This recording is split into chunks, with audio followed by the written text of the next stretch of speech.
ya basirikare b'abarundi bagote muri Rugezi ndabona bikiri ibibazo aho ngo drone zibateze ku minyobo aho ngo mwari gujya asohokamo drone ikakumukubita ariko izo drone azivuza amazina yazo ni drone ngeshata ariko numvishije ndaza kakovisha numvisha amazina akomeye cyane karakuzipfusha ubusasa ngo harimo n'abasniper ariko ni zimwe zitiranwa n'igitsina gabo se numvise ngo Ukraine sigaye ikoresha Ukraine Ukraine igira drone kuko ngo abasniper bagize nyine baguse kuko ngo benshi bari mu myobo rongo bari kuzamuka none se bazabarya bate nashareka ritahire nawe nyene umugabo witwa Mutayomba yongeye kugaragara wabibonye wapi Mishombere nabonye ko yabivuze akana bigaragaza pe kamubwira ko yavuze yongeye kugaragara akoresha n'inama abaturage ndetse nyuma yuko urabizi ko byavuzwe ko ari mu bitaro reka nze bikwereke kabisa nubwo yakize kandi yo kwa Micombero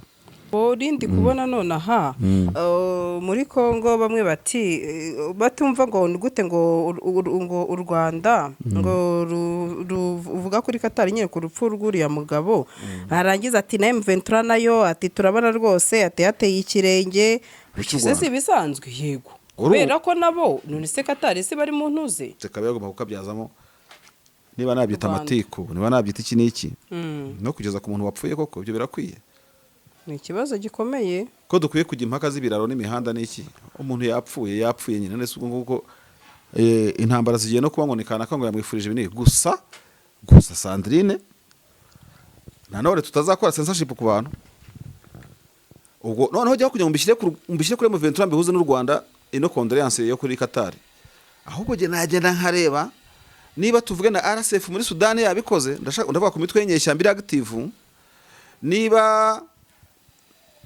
nuko Kagare ubu twamaze kubibona twese kubera guhenda kwa mazutu na essence ntabwo tuzatungurwa no kubona mu minsi mike igiye kuza mu mihanda hazaba hasigayemo imodoka nke cyane za Kia, Hyundai, hybride z'amoko atandukanye n'izindi nke cyane. Izi zizasigara mu mihanda niza bamenye Auto Korea Maintenance Limited, ikigo cy'inzobere mu gusuzuma no kwita kuri systeme zigize imodoka ku buryo litiro 8 za mazutu wazikoresha mu birometero 100 naho litiro 7 za essence zikora mu birometero 100 cyangwa se hejuru yabyo. Auto Korea Maintenance Limited ni abahanga bagufasha mu gihe ufite imodoka y'amashanyarazi, bazobereye cyane kandi mu gusubiza ku murongo imodoka zose zakoze impanuka kandi bakikurikiranira ibijyanye na assurance. Wowe uzaba gusubiza imodoka yawe imeze nk'ari nshya, bayisubiza agaciro kayo yahoranye, zaba za Kia, Hyundai, full electric na hybride. Abagira ibibazo ku mihanda imodoka ikaba yakuzimiraho bagukorera dépannage ku buryo imodoka yawe bayikurikirana mu gihe gito.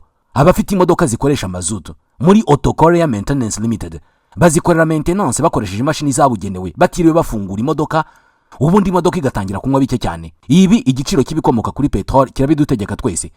Ni n'abahanga cyane mu gusuzuma no gukora neza imodoka z'amashanyarazi. Abarimo kuzigura ntimugire impungenge. Ni mubagane ku mashami yabo igikondo mu mujyi wa Kigali n'inyamata mu Bugesera. Bahamagare cyangwa bandikire kuri 07 86 20 6054. Auto Korea Maintenance Limited niyo makiriro imodoka zacu zisigaranye. Kampani ya Enoch Real Estate ibazana ibibanza mu bice bitandukanye bya Bugesera, harimo mu mujyi, ku mazi no mu masantre. Wowe duhamagara witiremo ikijyanye n'ubushobozi bwawe guhera ku 3,500,000 kuzamura abona ikibanza cyiza kandi witiyemo. Uhita ukorerwa mutation ako kanya kuko ibyangombwa byose birahari. Byakarusho kandi site zacu tuzikata mu bice birimo ibikorwa remezo nta kibazo na kimwe uzagira kuko Enoch Real Estate yaje ari igisubizo kwa shaka gutura cyangwa kubaka hazabyara ifaranga ritubutse mu minsi iri imbere. Duhamagare kuri iyi nimero iri munsi witiremo ikibanza kikubereye. Karibu Enoch Real Estate gutuza heza. Ahubwo yaririye uwundi wapfuye wo muri Qatar. Ndimo kubyitiranya. Bambabarire. Yego.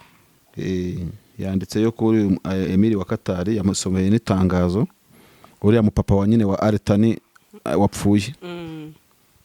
Ahubwo abonye bihanganisha uriya senateri ni ministre w'abanye n'amahanga w'u Rwanda. Urumva? Olivier Nduhungirehe akaba ari we wihanganishije bari abantu bo muri Amerika. Reka turisome rya Nduhungirehe kandi ubu Olivier Nduhungirehe nawe ubwo turimo kuvuga ibi ngibi aravuga ko Perezida wa Kagame yageze i Doha muri Qatar ubwo n'umwitabaro kuri kwihanganisha uyu perezida wa Qatar, umwami wa Qatar, His Highness Sheikh Tamim bin Hamad Al Thani, n'ifoto ye ni inkuru imaze 29 kuri Twitter. Yego. Kandi Nduhungire akaba yongeye kwandika mu gitondo ati I wish to send on behalf of the government of Rwanda our condolence to the family of and colleague of Senator Lindsey Graham. We will remember him as a frank and steadfast champion of more equitable US-Africa ties, of wildlife conservation and of peace and in the Great Lakes. May his soul rest in eternal peace. Nduhungire niwe wihanganishije rero abo mu muryango ndetse na yuriya musenateri twavugaga tujye twabivuze ngo pardon pour cela. Yego. Hanyuma mu 23 nayo iragenda nyine ivuga ku byuriya witabye Imana. Se bavuga kwitaba Imana nkuri yapfuye. Bavuga gute? Imana se yaramuhamagaye. Ese niyo mpamvu nabo rindi kubona none aha muri Kongo bamwe bati batumva ngo gute ngo u Rwanda ngo ruvuga kuri Qatar nyine ku rupfu rw'uriya mugabo arangiza ati na M23 nayo ati turabana rwose ati hateye ikirenge bikize si bisanzwe. Yego. Kubera ko nabo none se Qatar se bari mu ntuze yarabahuje. Yego. muri Qatar ne M23 yimwakuriye intuze yivana ku mwako wo kwitwa ibyihebe. Kandi amasezerano ya Qatar no barakomeje ne bagiye muri Doha bakajya muri Montreux bakajya n'ahandi za Londres. Ni sera continuité za de bons office ya Qatar, sibyo? Yego. Wavuga ko Qatar itakiniye nabe mu 23. Yes. Ntabwo yababeshye kimwe nuko itakiniye n'abakongomane bose muri rusange. Ubwo ni kimwe no kuvuga ibyo ngibyo tutavuga yuko Tshisekedi reka turebe kuri presidence ya Kongo niba ntacyo babivuzeho aboye kubihirikira ku Rwanda. Urumva? Bavuga banibaza impamvu mu yabanditse ikintu na Repubulika yabo ya Kongo ikacyandika. Subundi kucyo barabashakire mu 23 ku Rwanda. Kuki batavuga bate na Kongo yabikoze wenda? Yego da. Kandi Kongo last fair to Hajat Free President Republic Mohamed Doumbouya afana tribute simbizi. Reka turebe hano niba ntacyo Kongo yigeze ikora kuri muri Qatar. Nahubwo ndebera. Rwose nabonye byateje indura ati mama 23 ati nawe ikoze by'u Rwanda rukoze ati kubera iki n'iki ariko ngiye ndumva biri normal kuko no muhuza. None se bumva mu 23 ishami ry'u Rwanda ku buryo u Rwanda rukora ikintu bitabikora.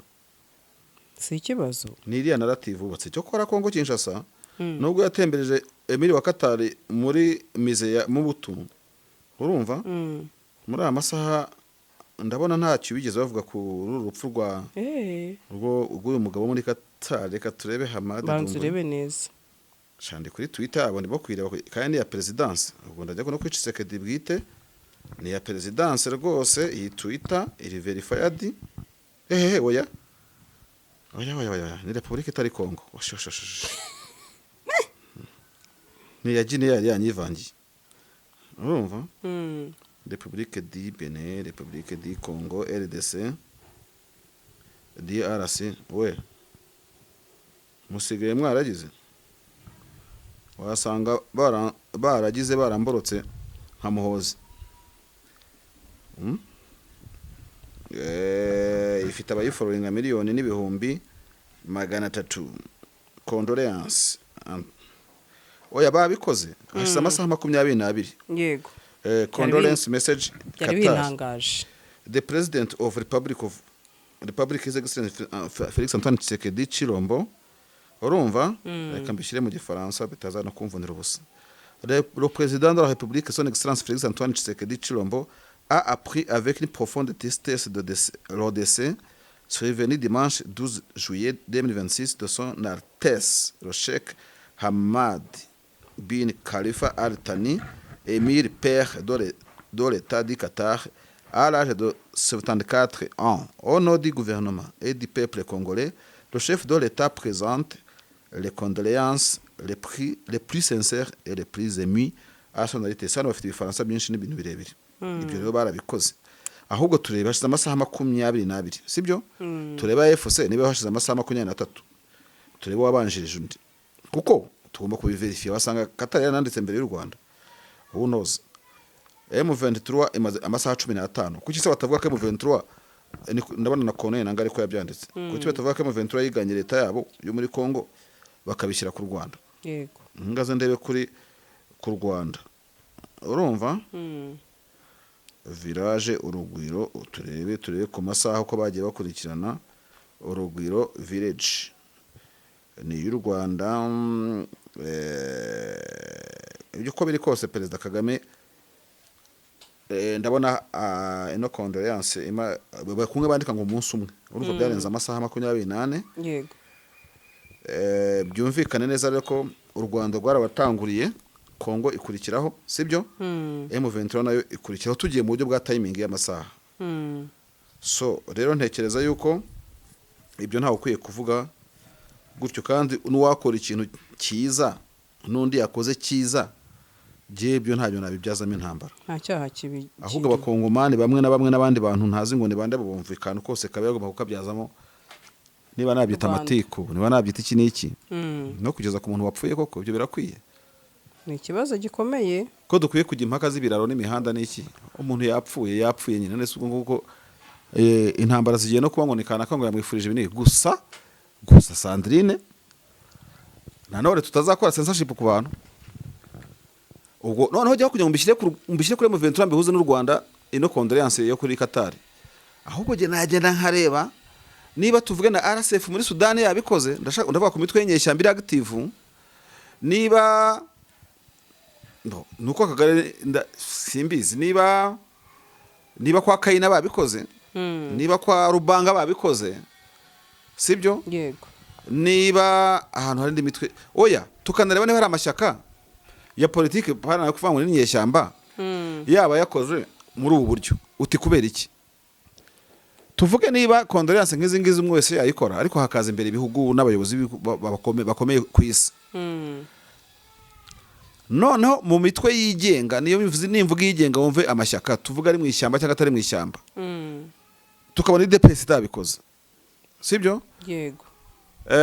Tukabona non c'est pas IDPS niyo sacré n'amashyaka biri kumwe itabikoze, tukabona C34 itabikoze, tukabona Tchenko muri Kongo na SSC batabikoze, tukabona CNDD-FDD itabikoze, tukabona CCM itabikoze, urumva NRM n'andi mashyaka atandukanye. Okay, ntabwo ari obligatoire ko buri wese abikora, ariko nanone nituza kuri M23 twibaze tuti ikigize inkuru ni iki. Umwe mu mitwe y'inyeshyamba ukaba n'utwa politike mu gihugu runaka sibyo. Nawo ndavuga uko abantu bashobora kubibona wihaye, urumva. Yego. Gukora ibyo tubona bisanzwe bikorwa n'amareta ku yindi, urumva. Ubwo habe hasigaye kuvuga ngo nyine kuki batabikora kandi bariduha mu biganiro bafitanye reconnaissance, bafite ukuntu baziranye na kiriya gihugu. Ariko mu yandi magambo hari umuntu utari muri santima nimwe rudori whatever, urumva. Kuri M23 AFC ashobora kuvuga ati uyu mutwe ariko ujya witwara ujya ubuhevinga nk'amareta. Noneho ugeze naho ubwira abantu ngo turabihanganishije kubwo umuntu wapfuye. Ubwo ubutaha uzatangira ntihagira igihugu gitsinda amatora, urumva. Buti Kongs kuko watsinze amatora. None se Sandrine umuntu azavanga M23 AFC irimo kwitwara nk'amareta, ubwo wamuveba. Oya. Ntabwo namuveba yibonye muri Wangre abikuye ku Rwanda akabikura kuri indi, kuko niba twaravuze ngo muri Kongo haba visa ebyiri, hakaba visa de la part de la du pouvoir de régime de Kinshasa ku ruhande rw'ubutegetsi bw'Kinshasa, hakaba visa y'Igoma ariyo twabonye ambassadeur Swan bamuteramo kashe. None leta ya Kinshasa isigaye yohereza condoleance idoha muri Qatar, abigoma nabo bati nakwe twatanzwe, nabo kohereza indi condoleance idoha muri Qatar. No kuvuga muri Qatar bakiriye condoleance ebyiri z'abantu bari ku butegetsi bari muri Republika Demokarasi ya Kongo, ubutegetsi bw'Kinshasa n'ubutegetsi bw'Igoma. Biriya bintu nihatana muri diplomasi, kandi ntawe ubyohereza ngo nkabyange. M23 nayo ibi twagiye tubivuga kenshi mu myaka nka 2022 na 2023, abantu bavuga ngo kuki itajya ikora fente zo kwigaragaza mu ruhando mpuzamahanga nk'ahabereye inama mpuzamahanga cyangwa ama evenement mpuzamahanga, ariko urabona batangiye kubikora. Bisimwa ajya ushinzwe diplomasi muri M23 ni wishinzwe buriya nawe barabibonye akavuga ati sha akana ko tukabyaza umusaruro kwandika gusa namwe nimwandike. yego dusoza rero aho mbona ba basirikare b'abarundi bagoteye muri Rugezi ndabona bikiri ibibazo aho ngo drone zibateze ku myobo aho ngo umwe ari kujya asohokamo drone igakumukubita ariko izo drone yazivuze amazina yazo ni drone ngeshatu ariko numvishije ndaza kakumvisha numvisha amazina akomeye cyane kara kuzipfusha ubusasa ngo harimo n'abasniper ariko ni zimwe zitiranwa n'igitsina gabo se numvise ngo Ukraine sigaye ikoresha Ukraine igira drone kuko ngo abasniper bagize nyine baguse kuko ngo benshi bari mu myobo ngo bari kuzamuka none se bazabarya bate nibyo bavugaga ngo barashaka niba leta majoro ngo uburyo ki bagira bya bindavugaga nyine bagomba kugira ibiganiro ati kuko bapfira aha ngaho ariko abantu Sandrine reka nkubwire ubuse nk'ibyo ngibyo ntacyo nabivugaho ibyo ngibyo no buswa no bucucu intambara iyo ntambara iri mu Rugezi ni bucucu gusa nta kindi kintu kirimo abantu mufite ibyombo byabo uri komanda w'ingabo z'u Burundi uri suppose kuba ufite ingabo za nimero za General Sematama byanze bikunze intelligence yawe igomba kuziguha urumva ntabwo yamuhamagara ngo reke kumwitaba na Sematama arazifite sibyo nyine bazaza babafata none se ibyo tubishyize muri cadre y'abagaba b'ingabo tubijyane ku rwego rwo hejuru AFCM 23 ifitanye chano ziganiramo n'u Burundi cyanze bikunze gusa ndabona ngo akenshi Burundi burafunga umutwe ngo bigende gute akenshi ngo ni sniper kuko yego aba sniper nibo bari kuba snipinga kuko ngo akenshi bagasohoka bajya gushaka ibyo kurya erega batabaye maso ahubwo se batwaye ibyo kurya bakabidoropinga ku myobo se buri wese bamushyira hejuru ku myobo ubwo se buri munsi babivamo bashobora kubakora mu boîte de conserve bakabashyira ibyo kurya none se kubafungiramo bizamara iki Marshal Karitahire nabonye n'umugabo witwa Mutayomba yongeye kugaragara wabibonye wapi Mishombero nabonye ko yabivuze akanabigaragaza pe kamubwira ko yavuze yongeye kugaragara akoresha n'inama abaturage ndetse nyuma yuko urabizi ko byavuzwe ko ari mu bitaro reka nze mbikwereke kabisa nubwo yakize kandi yo kwa Micombero simuforo ingase Micombero yatangiye kujya abeshya ariko ubundi kira ari umugabo pe waranamwemeraga cyane umukunda namwe yemeraga ariko asigaye abeshya gatsindwa abeshya akiranga iyo nayiguhaye nayiguhaye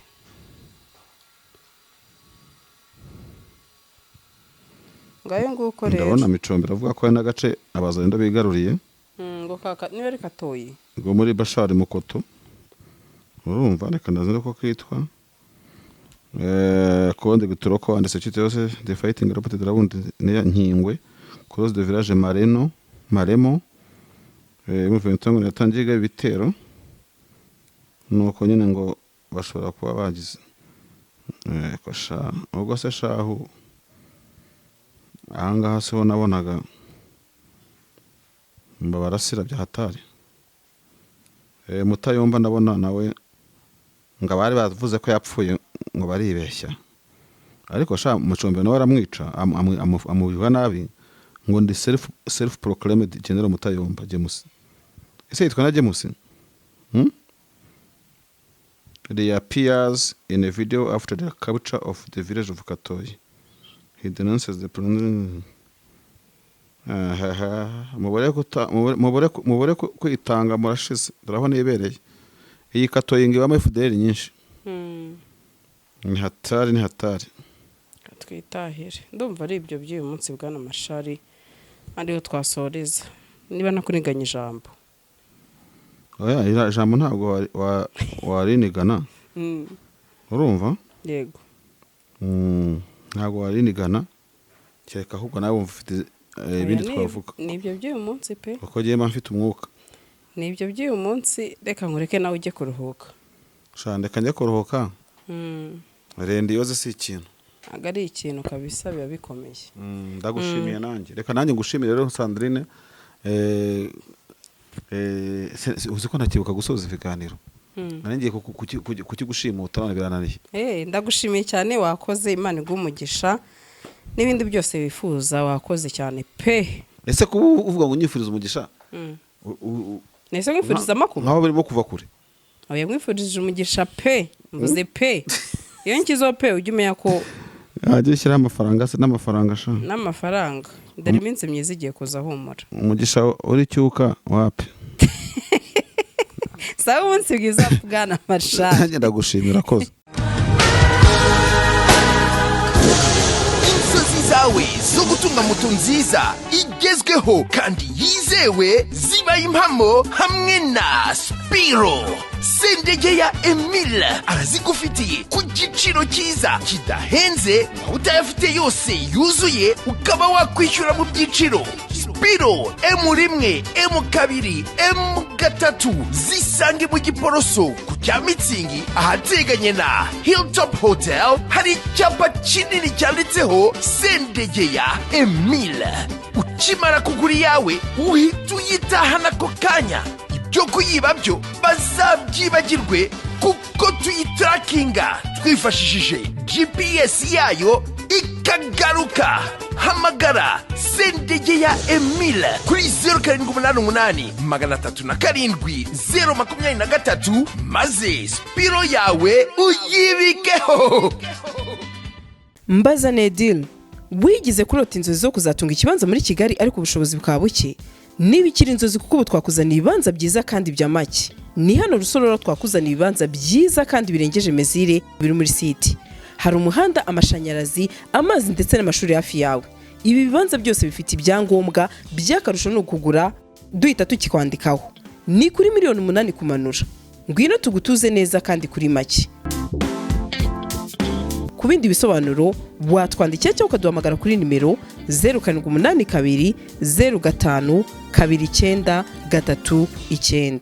ubu twamaze kubibona twese kubera guhenda kwa mazutu na essence ntabwo tuzatungurwa no kubona mu minsi mike igiye kuza mu mihanda hazaba hasigayemo imodoka nke cyane za Kia, Hyundai, hybride z'amoko atandukanye n'izindi nke cyane. Izi zizasigara mu mihanda ni iz'abamenye Auto Korea Maintenance Limited, ikigo cy'inzobere mu gusuzuma no kwita kuri systeme zigize imodoka ku buryo litiro 8 za mazutu wazikoresha mu birometero 100 naho litiro 7 za essence zikora mu birometero 100 cyangwa se hejuru yabyo. Auto Korea Maintenance Limited ni abahanga bagufasha mu gihe ufite imodoka y'amashanyarazi, bazobereye cyane kandi mu gusubiza ku murongo imodoka zose zakoze impanuka kandi bakikurikiranira ibijyanye na assurance. Wowe uzaba gusubiza imodoka yawe imeze nk'ari nshya, bayisubiza agaciro kayo yahoranye, zaba za Kia, Hyundai, full electric na hybride. Abagira ibibazo ku mihanda imodoka ikaba yakuzimiraho bagukorera dépannage ku buryo imodoka yawe bayikurikirana mu gihe gito.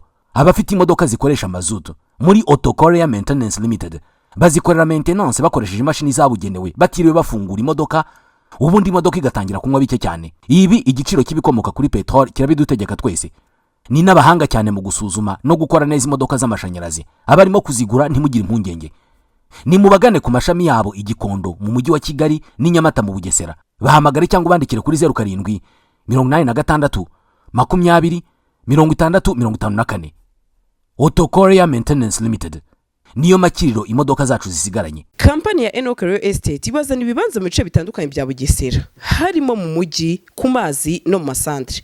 Wowe duhamagara witiremo ikijyanye n'ubushobozi bwawe guhera kuri 3,500,000 kuzamura abona ikibanza cyiza kandi witiyemo. Uhita ukorerwa mutation ako kanya kuko ibyangombwa byose birahari. By'akarusho kandi site zacu tuzikata mu bice birimo ibikorwa remezo nta kibazo na kimwe uzagira kuko Enoch Real Estate yaje ari igisubizo ku bashaka gutura cyangwa kubaka hazabyara ifaranga ritubutse mu minsi iri imbere. Duhamagare kuri iyi nimero iri munsi witiremo ikibanza kikubereye. Karibu Enoch Real Estate gutuza heza.